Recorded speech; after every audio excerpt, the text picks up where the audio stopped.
नमस्कार, मैं हूं संजय शर्मा। आप देख रहे हैं 4 PM न्यूज नेटवर्क। जैसे ही रिजल्ट आया, सब पूछने लगे कि राजीव नारायण शर्मा जी कहाँ हैं। कुछ सवाल करने हैं उनसे। दो भविष्यवाणियां की उन्होंने, एक सही निकली, एक गलत निकली। गलत निकली कि उन्होंने कहा नरेंद्र मोदी जी प्रधानमंत्री नहीं बनेंगे, और सही निकली कि जब एग्जिट पोल कह रहा था कि भारतीय जनता पार्टी 350 पार, 400 पार एनडीए, सभी कह रहे थे, सारी गोदी मीडिया कह रही थी, बड़े बड़े टीवी चैनल कह रहे थे। तब अकेले राजीव नारायण शर्मा थे, वो कह रहे थे किसी भी कीमत पर किसी भी दल को पूर्ण बहुमत नहीं मिलेगा। एक ऐसी लोकसभा मिलेगी जिसमें किसी एक पार्टी को बहुमत नहीं मिलेगा। मतलब सब लोग हवा में उड़ा रहे थे।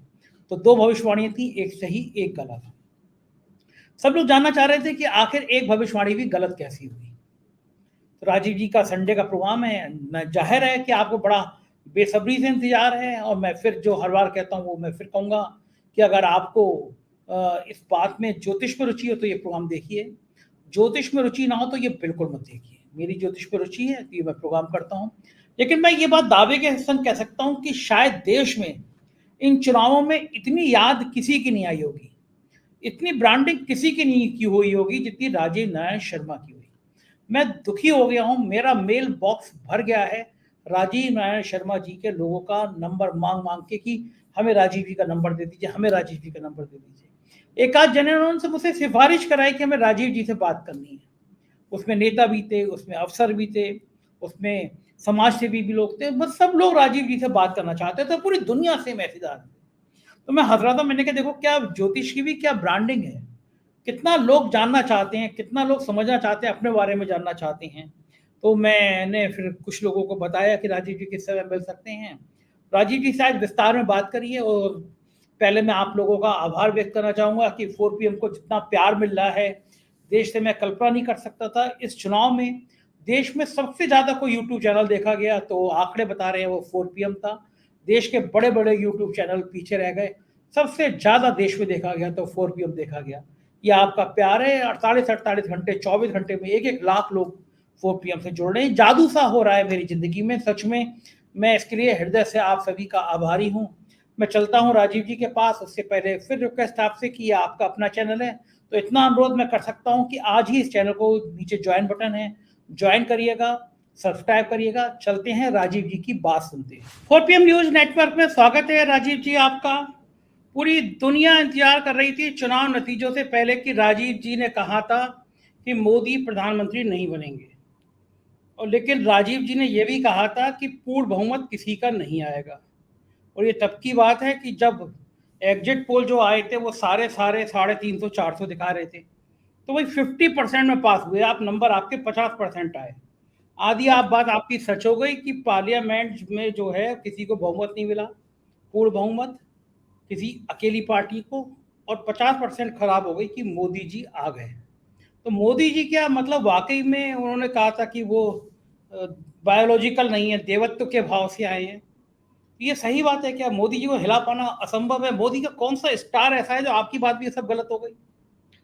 देखिए संजय जी, ज्योतिष में, एस्ट्रोलॉजी में दर्शकों को समझना चाहिए कि भविष्यवाणी का इन डेप्थ उसको एनालिसिस करने चाहिए कि इन डेप्थ क्या चीज़ थी, हम बात क्या कहना चाह रहे हैं। हमने भाजपा की कुंडली दिखाई है आपके दर्शकों को, ये हम कुंडली बराबर शेयर कर रहे हैं। तो भाजपा का नेता कौन है? नरेंद्र मोदी हैं। तो भाजपा को पूर्ण बहुमत नहीं मिलेगा। तो हमारी एनालिसिस में ये आया, क्योंकि एनडीए की तो मेरे पास कोई हॉरोस्कोप थी नहीं।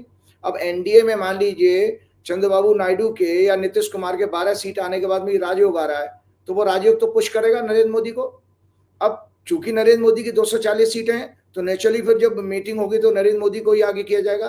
तो इस विषय को दर्शक इस तरह से समझें, भाजपा के नेता का रूप में भाजपा की कुंडली में पूर्ण बहुमत का योग नहीं था, जिसको कि मैंने निरंतर आपके प्रोग्राम में दिखाया था। ये भाजपा की वर्षफल की प्रेडिक्शन है, दर्शकों को दिखाइएगा, जिसमें साफ साफ नीचे की तरफ लिखा हुआ, मैं पढ़ के सुना देता हूं कि मुंतेश और वर्ष के स्वामी शनि 6वें भाव में है, जो इनके लिए भविष्य में कानूनी लिटिगेशन, इनके महत्वपूर्ण नेताओं के गंभीर बीमारियों और अन्य अशुभ समाचार का योग बना रहे हैं।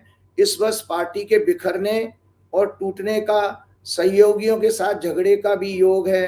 वर्षफल भाजपा के तीसरे बार पूर्ण सत्ता में आने के योग का संकेत नहीं दे रहा है। इनकी विदेशों में छवि और बिगड़ेगी, जनता का इनसे मोह भंग होगा। मोह भंग कितना हुआ उस सिलसिलेवार आंकड़े भी अभी मैं दूंगा।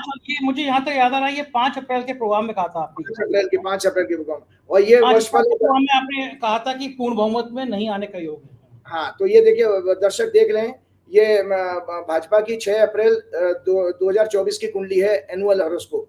तो जब हमने एनुअल हॉरोस्कोप में बता ही दिया, और इससे ज्यादा एक्यूरेट प्रेडिक्शन क्या होगी, आपको एक बहुत अच्छी जानकारी दर्शकों के साथ शेयर करता हूं। हम जब 2005 में मैंने आचार्य का कोर्स पूरा किया था, तो मेरे साथ क्लास में एक आईपीएस ऑफिसर पढ़ते थे, और वो आईपीएस ऑफिसर इतने वीवीआईपी बने, दर्शक आराम से नाम नहीं लूंगा मैं उनका, आपके जो संजय मिश्रा ईडी के डायरेक्टर थे, इस वाले ईडी डायरेक्टर से पहले संजय मिश्रा, उनसे पहले ईडी के डायरेक्टर वही थे 2019 तक।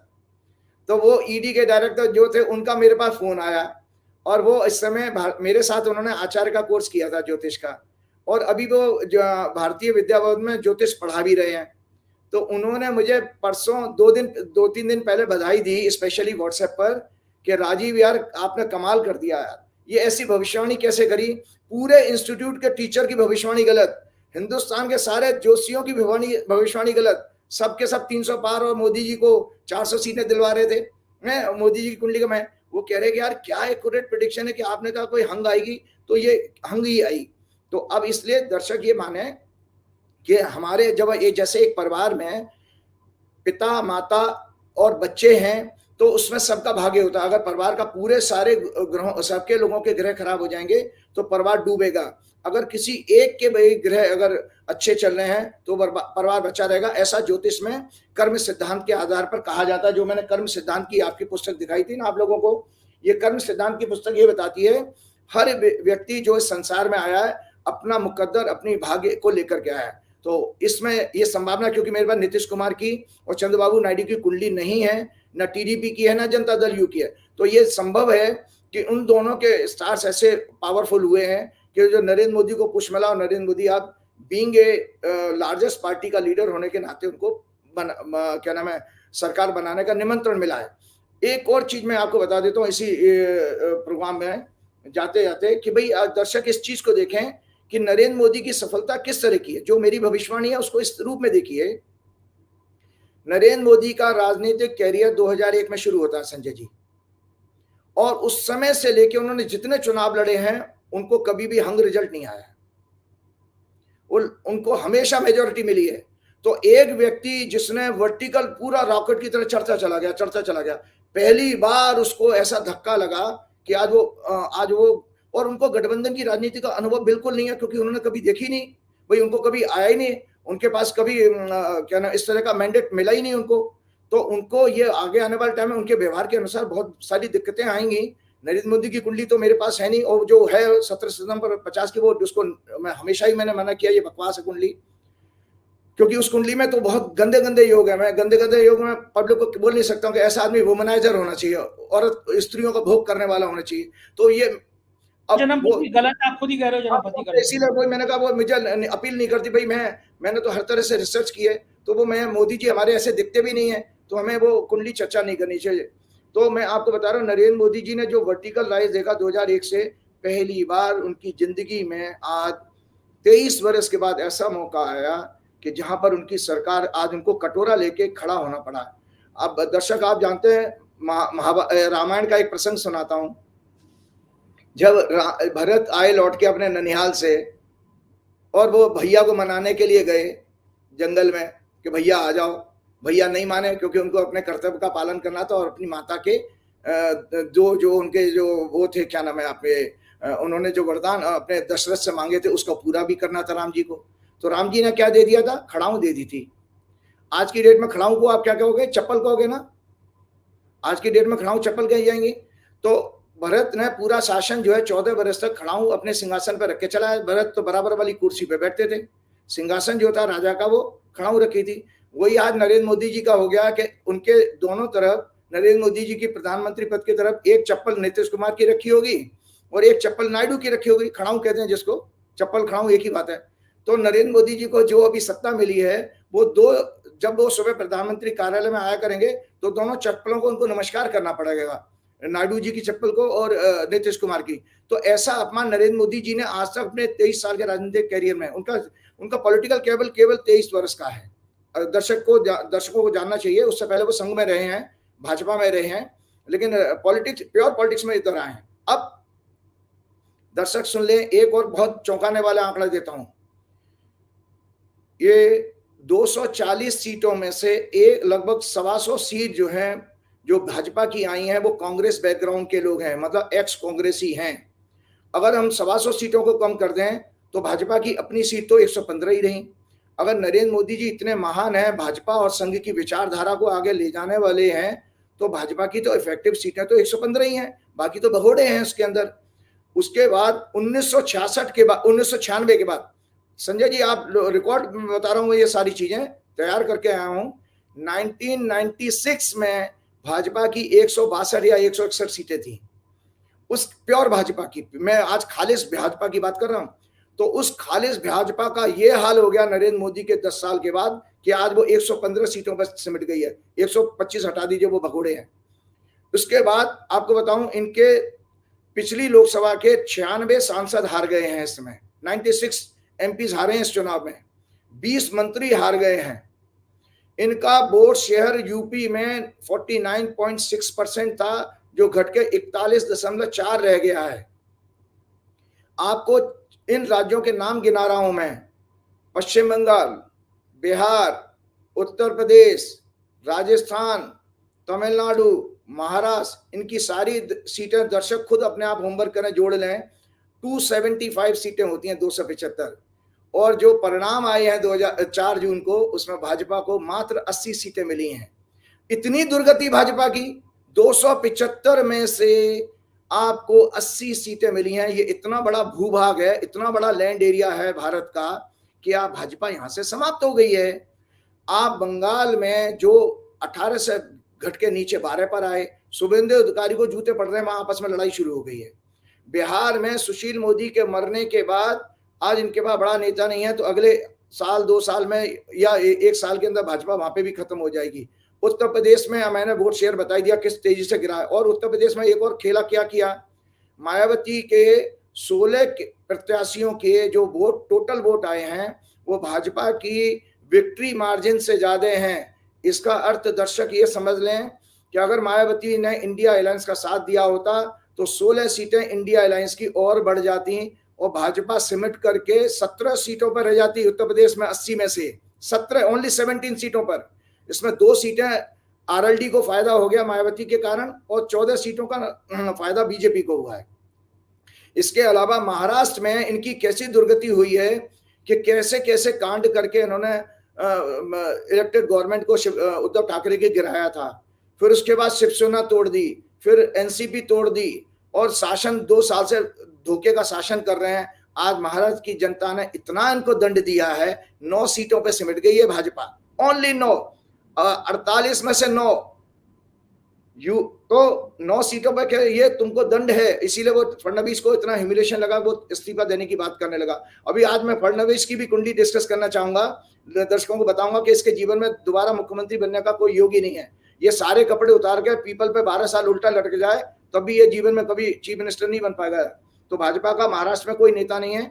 गडकरी की मैंने कुंडली आपको पहले ही बता दी थी कि गडकरी की कुंडली में राजयोग नहीं है, इसलिए गडकरी प्रधानमंत्री नहीं बन सकते। पिछले प्रोग्राम में मैंने कहा था संजय जी। तो महाराष्ट्र में गडकरी के बाद एकमात्र नेता था कोई भाजपा का, तो फडणवीस था।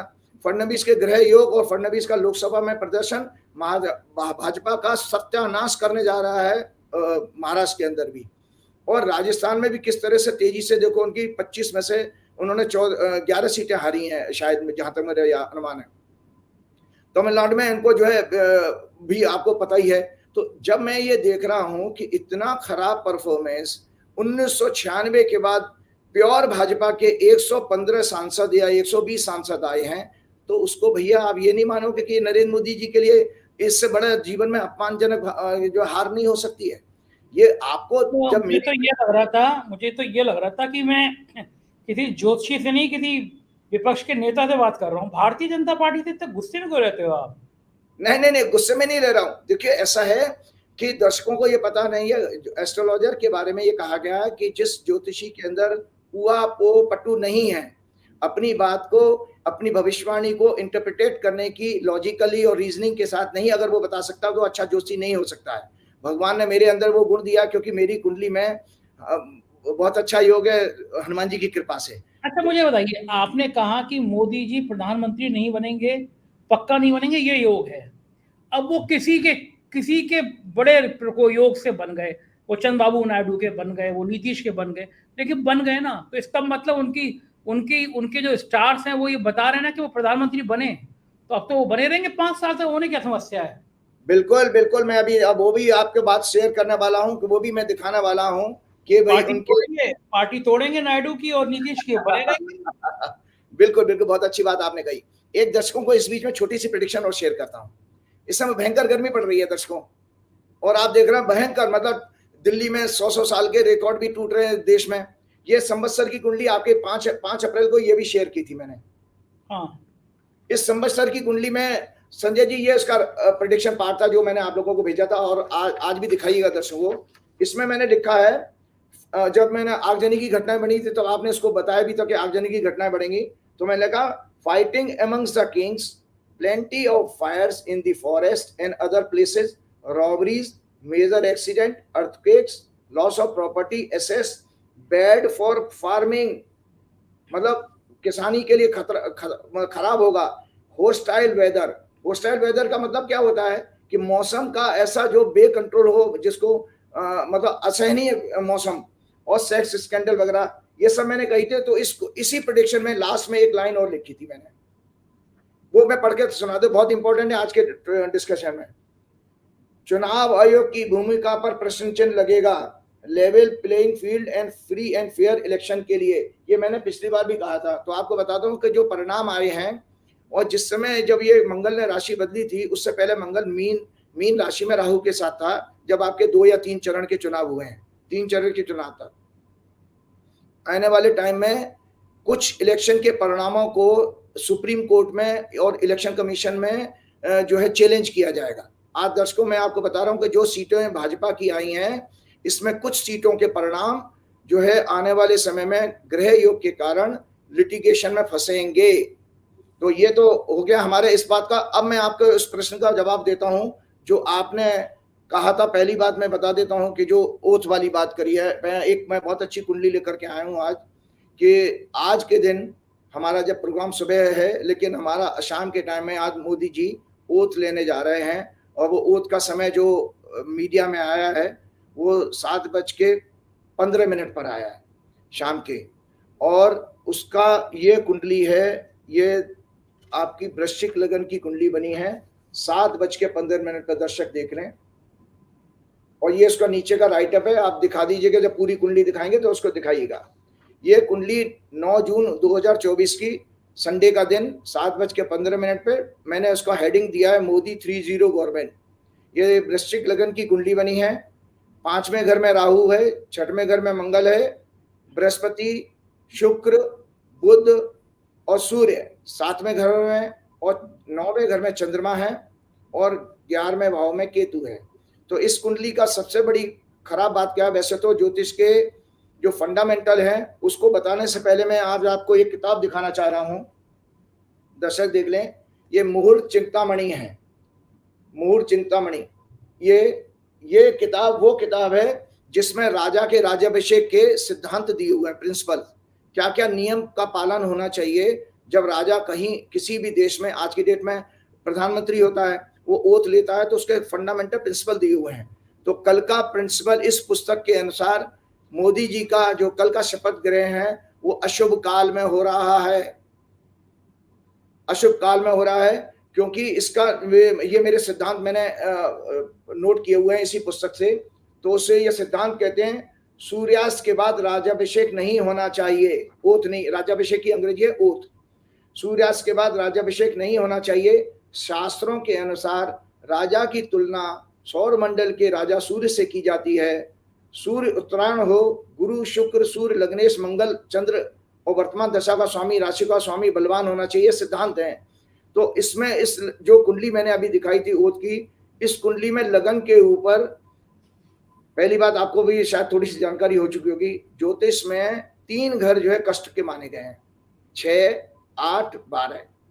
ये अगर इनका कहीं भी प्रभाव हो जाए वह बैंड बजेगा उस फील्ड से संबंधित, उस हाउस से संबंधित।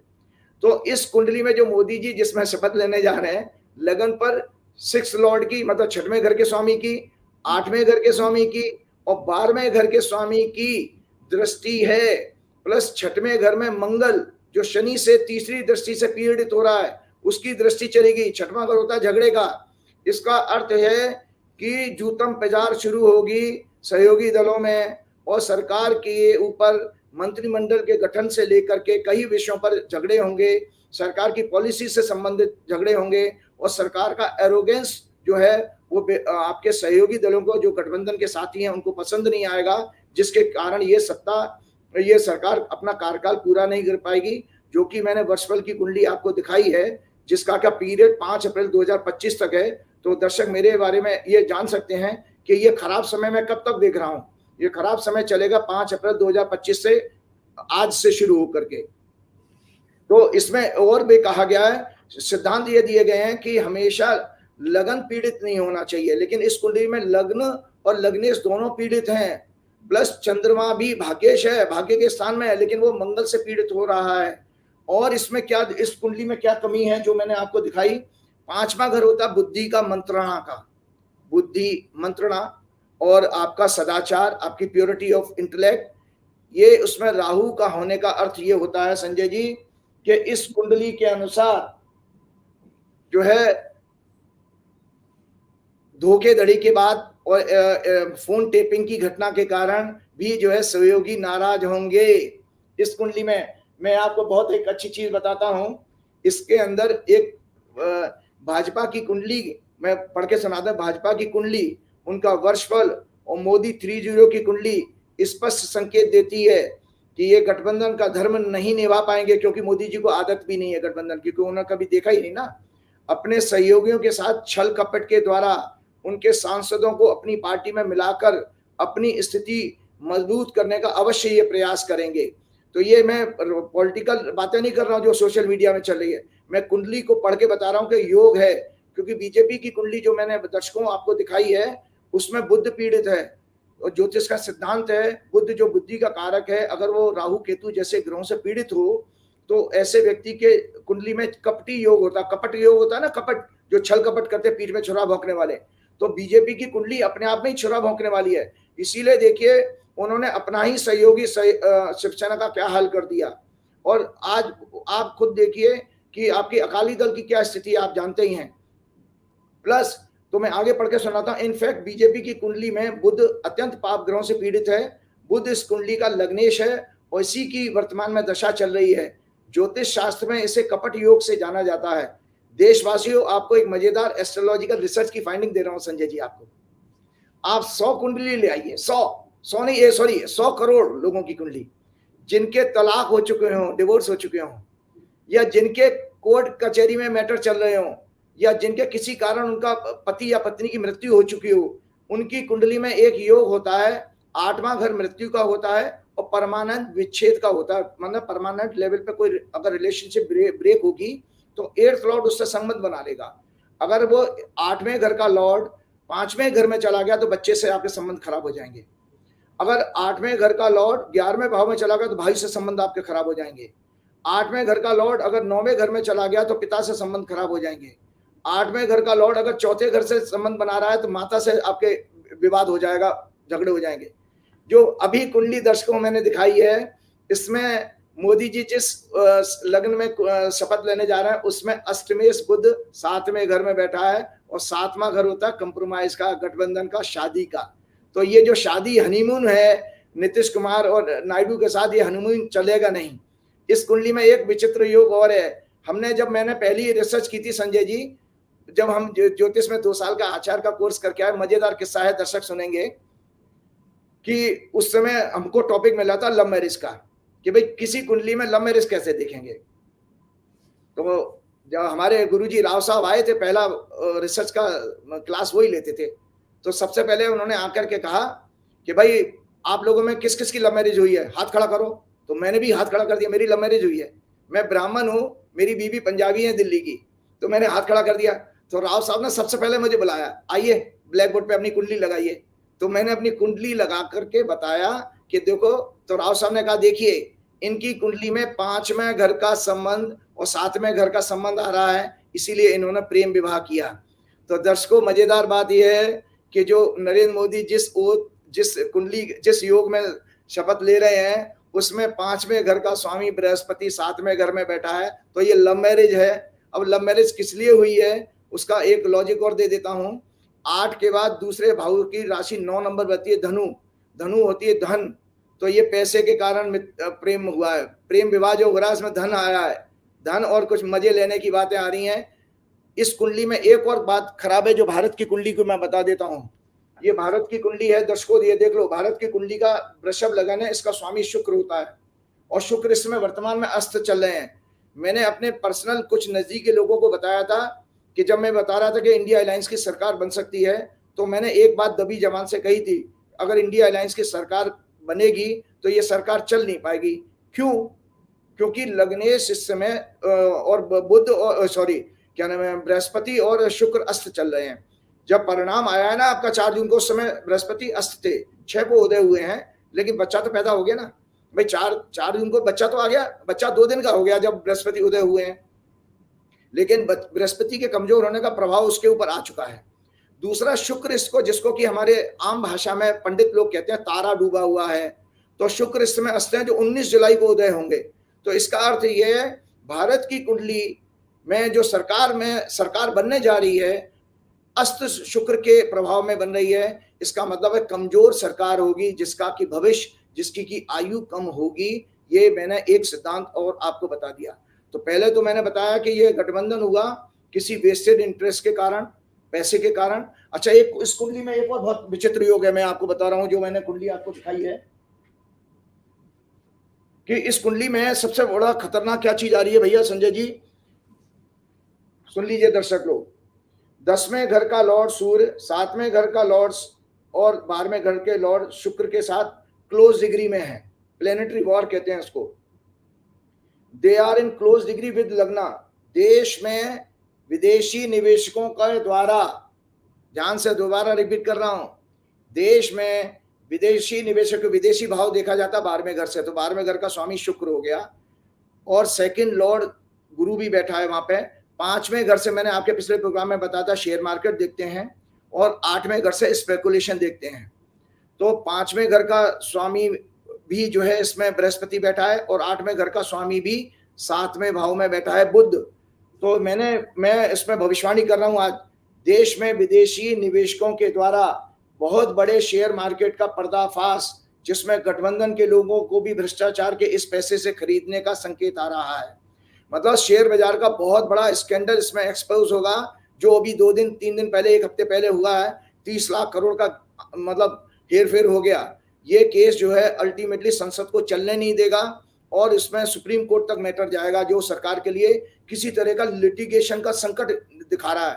पहले मैंने कहा कि 6वें घर का लॉर्ड, जो दर्शक देख लें, मंगल 6वें भाव से शनि से पीड़ित होकर के लगन को दृष्टि दे रहा है। इसका अर्थ यह हुआ कि सरकार कानूनी पचड़ों में फंसने जा रही है। मतलब पैदा होने से पहले इस सरकार की विचित्रता यह है कि कहते हैं ना, सिर मुड़ाते ओले पड़े। पहले ही शपथ लेने से पहले ही जो है आपके पास इतना बड़ा खुलासा हो गया, 30 लाख करोड़, मतलब विश्व इतिहास का सबसे बड़ा शेयर घोटाला होगा ये, वर्ल्ड का शेयर मार्केट का सबसे बड़ा स्कैंडल। फिर मैंने इसमें लिखा 8वें घर का लॉर्ड मरकरी 7वें भाव में है, संकेत दे रहा है गठबंधन टूटेगा, ये मैरिज नहीं चलेगी, इनका आपस में प्रेम में धोखा। एक पिक्चर आई थी लव में धोखा, लव में धोखा, तो वो बेसिकली लव में धोखा इनके साथ होने जा रहा है। और मैंने इसलिए भी कहा था कि जो हमने 3 साल, संजय जी, हमने 3 साल मैरिटल डिस्कॉर्ड पर रिसर्च किए, कैसे कुंडली में देखा जाए कि विवाह कब चलेगा, विवाह कब टूटेगा और क्या कारण से विवाह टूट जाते हैं, कोर्ट कचहरी में जाते हैं। और एक दर्शकों को जानकारी बता देता हूँ, ऐसा हनुमान जी के आशीर्वाद से कह रहा हूँ, मैं कोई घमंड से नहीं कह रहा हूँ, विश्व में, दुनिया में मेरे अलावा, मेरे गुरुजी के अलावा कोई भी ज्योतिष में विवाह के लिए कुंडली इतनी अच्छी नहीं मिला सकता। इतना मुझे आत्मविश्वास है, क्योंकि उन्होंने जम के इसमें रिसर्च की है, सैकड़ों हजारों हॉरोस्कोप पे की है। मतलब या तो मेरे गुरुजी कर सकते हैं मैचिंग, जिसको मैच मेकिंग कहते हैं ना, हॉरोस्कोप में कुंडली मिलान, कोई नहीं कर सकता। तो इसलिए मेरा कॉन्फिडेंस इतना, मैं मुझे मिनट में कुंडली देख के पता लग जाता है विवाह किस कारण टूट रहा है। अच्छा बताइए, मुझे बताइए, इनके शोध लेने के बाद सब बुरी बुरी चीजें हैं, कोई अच्छा भी है नहीं है इनकी? कोई ग्रह, कोई ठीक, एकाध ग्रह तो ठीक हो गए, सारे खराब है इनके? नहीं, बहुत अच्छी बात आपने कही। एक और जानकारी बता देता हूं, दर्शकों को शेयर करता हूं। 3-4 दिन पहले से मेरी बात, मैंने आपको पहले कहा था, संघ के लोग, भाजपा के लोग मेरे संपर्क में हैं, वो चाहते थे कि संघ में आपने मुरली मनोहर जोशी का नाम ले दिया, मोदी जी उनके घर पहुंच गए। हाँ, वो तो आशीर्वाद लेना, इसीलिए पहुंच गए, डर के मारे कि जोशी जी नाराज ना हो जाए। जोशी जी किसी से डरते नहीं है। और सुनिए कि संघ में जबरदस्त घमासान हुआ है, ये मेरे पास पक्की रिपोर्ट है। और इसमें 3-4 लोगों ने, जो मोदी जी ने जिनको पैसे से खरीद रखा है, वो एक तो कोई दक्षिण भारत के हैं, मैं नाम नहीं लूंगा किसी के, सो 2-3 लोगों ने इनके लिए बैटिंग की। इनकी कुर्सी ऑलमोस्ट चली गई थी, फिर बाद में इस बात पर रजामंदी हुई है कि इनको 1 साल मौका दिया जाए, 75 के हो जाएंगे तो उनको हम पिछवाड़े पे लात मार के भगा देंगे। तो ये कह दी, ये तैयारी हुई है, संघ में इस बात की रजामंदी हुई है कि 1 साल बाद हम इनको thank you very much, thank you Tata कर दें, thank you very much Tata कर देंगे। क्योंकि वो 3 लोग धन के कारण और किसी जो सुख के कारण, जैसे जेट पर सिक्योरिटी दे दो या और कोई घोड़ा गाड़ी बंगला दे दो, इसके कारण वो वेस्टेज इंटरेस्ट हैं। मैंने आपको पहले ही कहा था कि जो देश में आज हुआ है उसकी पूरी की पूरी जिम्मेदारी आरएसएस की भी है, क्योंकि आरएसएस ने अपने स्वदेशी जागरण मंच का अपना जो आइडियोलॉजी है उसको छोड़ा, मजदूर किसान संघ के कल्याण की, आदिवासियों की, महिलाओं के कल्याण की सारी स्कीमों को ताक पे रख दिया मोदी को अंधा फेवर करने के लिए। जिसका कारण ये, जो जितने राज्य मैंने आपको बताए हैं संजय जी, आज आरएसएस के लिए प्रश्न चल गया, इनकी शाखाएं नहीं चल पाएंगी, क्योंकि लोगों में इतना नाराजगी हो चुकी है। और मैंने आपको बताया, एक और टोटल जो वोट आया है 4 जून को रिजल्ट में, भाजपा को ग्रामीण वोट जो है काफी मात्रा में गिर गया है, केवल अर्बन वोट 2019 से थोड़ा सा प्लस गया है। इसका मतलब है अर्बन लोग जो मिडिल क्लास होते हैं वो अभी भी अंधभक्ति में लगे पड़े हैं। अन्यथा भाजपा का गांव और गरीबों में मोह भंग हो चुका है, जो कि मैंने अपनी वर्षफल की कुंडली दिखाई थी, मैंने उसमें लास्ट में लाइन लिखी है, जनता का मोह भंग होगा, तो उनका मोह भंग हो चुका है। तो ये एक कुंडली और मैं आज चर्चा करने जा रहा हूं दर्शकों, ये है भैया देवेंद्र फडणवीस की कुंडली। दर्शक देख ले, देवेंद्र फडणवीस की ये कुंडली है। खाली यहाँ पे कोई लाइन खींची नहीं है आपने, एक लाइन खींची है। हाँ, तो वो दिखा दिया मैंने, वो लाइन खींचे, दशा इनकी ऐसी चल रही है। फडणवीस का जन्म 22 जुलाई 1970 को हुआ था, बुधवार का दिन था, 6:09, नागपुर का जन्म है। कर्क लगन की कुंडली है, लगन में सूर्य, मंगल और बुध हैं, वाणी के घर में द्वितीय भाव में केतु और शुक्र हैं, और 8वें घर में चंद्रमा और राहु हैं, चौथे घर में बृहस्पति हैं, और 10वें घर में नीच का शनि है। दुर्भाग्य यह है इस व्यक्ति की 8वें घर से संबंधित केतु की दशा चल रही है, केतु में चंद्र चल रहा है जो 8वें भाव से संबंध बना रहा है। इसीलिए इस व्यक्ति को इतना अपमान हुआ कि ये मात्र भाजपा का इसने पूरा सुपड़ा साफ करा दिया महाराष्ट्र के इस इलेक्शन में। और यह महाराष्ट्र का जो राज्य का चुनाव होगा, इसमें रही सही लुटिया जो है महाराष्ट्र में ये डुबा देगा, क्योंकि इसके खुद के ग्रह बहुत अच्छे नहीं है। और केतु की दशा के बाद, इसके बाद मैं आपको बताऊं, केतु की दशा इनकी देवेंद्र फडणवीस की 2029 तक चलेगी। तो 2029 तक देवेंद्र फडणवीस की कुंडली में, और आपको बताऊं केतु के बाद में इनकी केतु चंद्र के बाद केतु मंगल की दशा आएगी, जो षडाष्टक योग बना रहे हैं, 6-8 की एक्सेस है, सबसे खराब एक्सेस मानी जाती है। इसका अर्थ ये हुआ कि देवेंद्र फडणवीस का राजनीतिक कैरियर का अंत होने जा रहा है।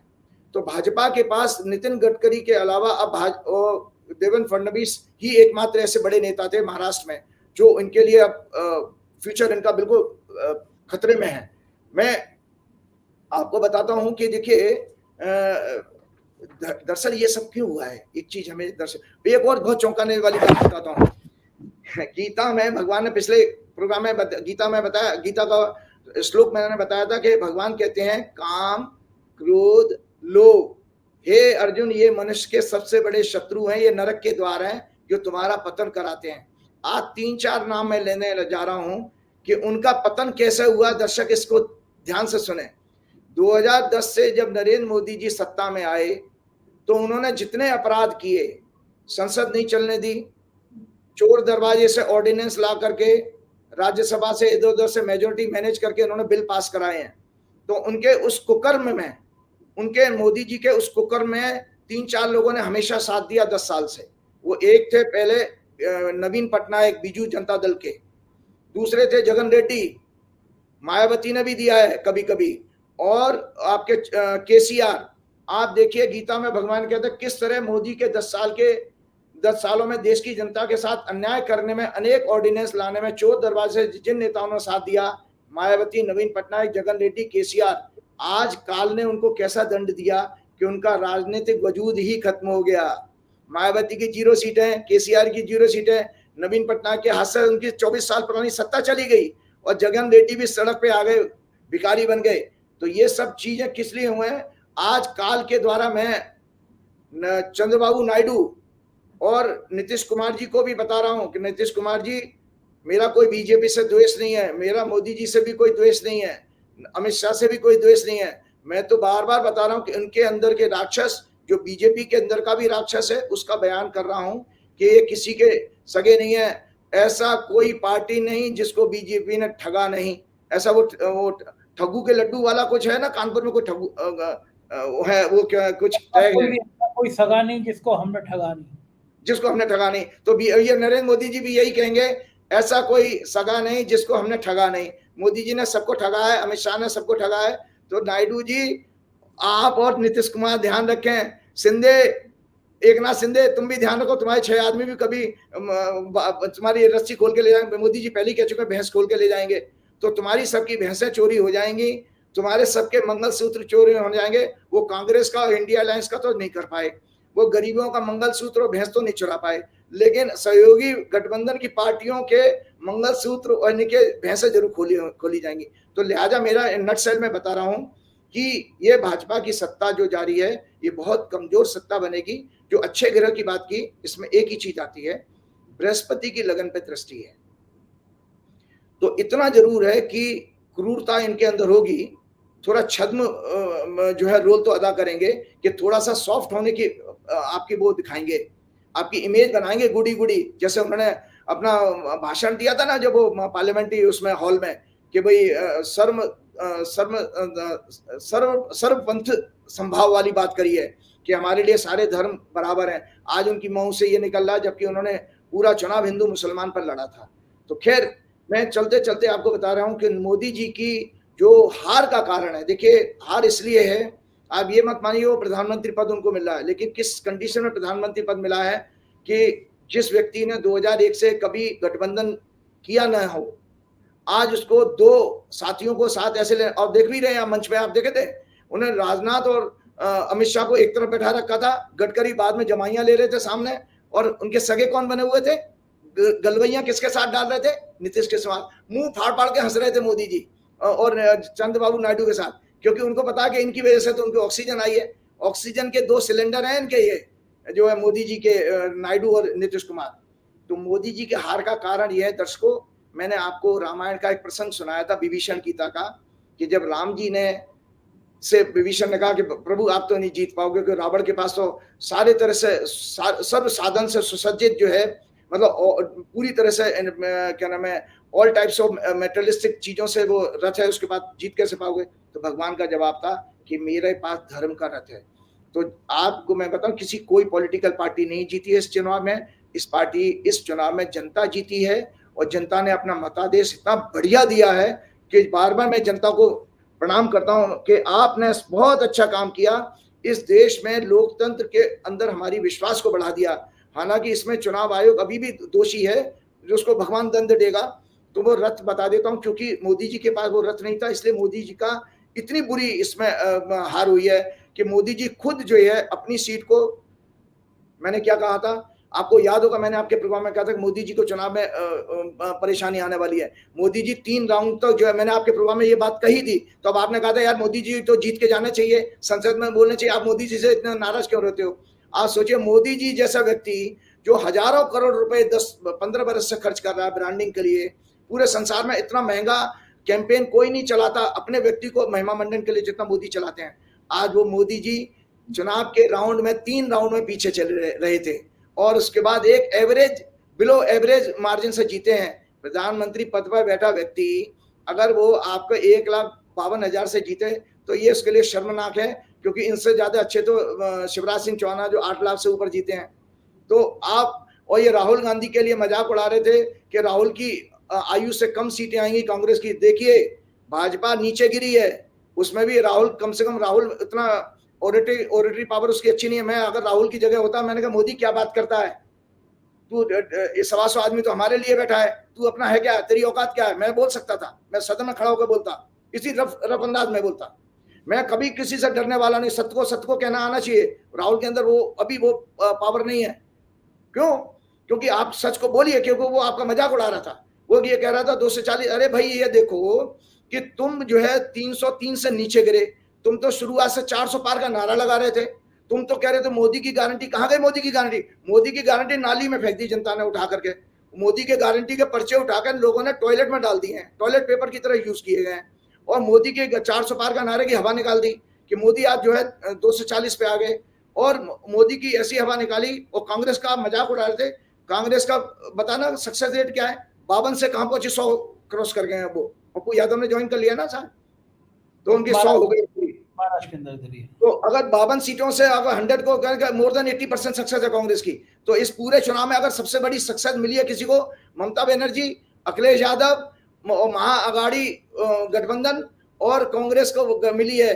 भाजपा तो नीचे गई है बाबूजी। वो इसलिए गई है कि मोदी के पास अधर्म का रत्था, झूठ फरेब, ईडी, सीबीआई, इलेक्शन कमीशन, इनके इन चोरों का आप साथ लेकर के, और गोदी मीडिया, इनका साथ लेकर के आपने जो है सरकार अपनी चलाई है। आज इतना खराब लग रहा था। योगेंद्र यादव का एक मैं इंटरव्यू सुन रहा था, वो ये कह रहा था काश गोदी मीडिया ने अगर ईमानदारी से देश का साथ दिया होता तो मोदी की सीट 180 से ज्यादा नहीं आ सकती थी। ये योगेंद्र यादव का आंकलन था। तो मैं इसीलिए बताता हूँ कि विभीषण भगवान ने कहा था कि जो धर्म का रथ होता है, शौर्य और धैर्य, इसके 2 चक्र होते हैं। चक्र मतलब पहिए। शौर्य कहते हैं बाहरी शक्तियों की चुनौती का सामना करने की शक्ति, और धैर्य कहते हैं जो आंतरिक बल और आंतरिक शक्ति होते हैं, उसको धैर्य कहते हैं। सत्य और शील इस रथ की ध्वजा और पताका है। बल, विवेक, संयम और परोपकार इसके अश्व हैं, घोड़े हैं। कृपा, क्षमा और समता इस रथ की लगाम है। इनमें से एक भी चीज नरेंद्र मोदी के रथ में नहीं थी। इसीलिए नरेंद्र मोदी इस युद्ध को, 2024 के चुनाव रूपी युद्ध को बुरी तरह से हारे हैं। अपमानित होकर के बैठ जाइए। कलयुग है। कलयुग में तो वो कहते हैं भैया कि मुंह पे तू थूक भी दे तो भी मैं तेरे पैर छू लूंगा। तो मोदी जी की हालत ऐसी हो गई है कि कैसे वो जो है उसको जगन रेड्डी का, जो जयंत चौधरी का हाथ पकड़ के खींच रहे हैं। एक एक पार्टी के आदमी के सामने हाथ जोड़ के मोदी जी की काल ने ऐसी दुर्गति कर दी है कि एक एक एमपी मांझी जैसे और कौन कौन से लोगों उनके सामने उनको मंच पर बैठा करके मोदी जी को नमस्कार प्रणाम करना पड़ रहा है। जो मोदी कभी देश के भाजपा के नेताओं से हाथ नहीं मिलाते थे, कभी गले नहीं लगाते थे, आज एक एक एमपी के लोगों को गले लगाना पड़ रहा है। तो मैं आज अपना प्रोग्राम का समापन करता हूं। दर्शकों, इससे आप देख लीजिए, जो मैंने आपको बार बार कहा था कि जो काल जो है वो अपना काम करता है, और जो मैंने पद्म पुराण का कोट पढ़ के सुनाया था उसको खत्म करके मैं प्रोग्राम खत्म हुआ। According to Padma Purana, every human life is the story of the karmas of the past life. No one can escape it because life is a mixture of sins and holy deeds. In birth after birth, they give their results. According to Mahabharata, in every birth of his karmas, a person chases him, or karmas of a person, karmas chases him, and he has to enjoy or suffer according to the karmas he has done in his past life. The grahas and nakshatra alone do not produce good or bad results. All that they are the results of the karmas done by oneself. They only indicate when is the time for some good results or bad ones to happen. The fructification, मतलब उसका फलादेश कब होगा उन कर्मों के बुरे फल का, fructification of this depends upon the order of the dasha and the transit.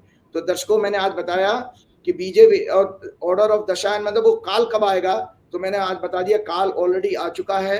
जो 6 अप्रैल 2024 से जो काल शुरू हुआ था, जिसको वर्षफल कहते हैं, वो प्लस नरेंद्र मोदी जी की ओथ की जो कुंडली है, ये दोनों चीजें बता दी है। जो मैंने पद्म पुराण का कोट पढ़ा था कि आपके अपने बुरे फलों का फल आपको भोगना ही पड़ेगा।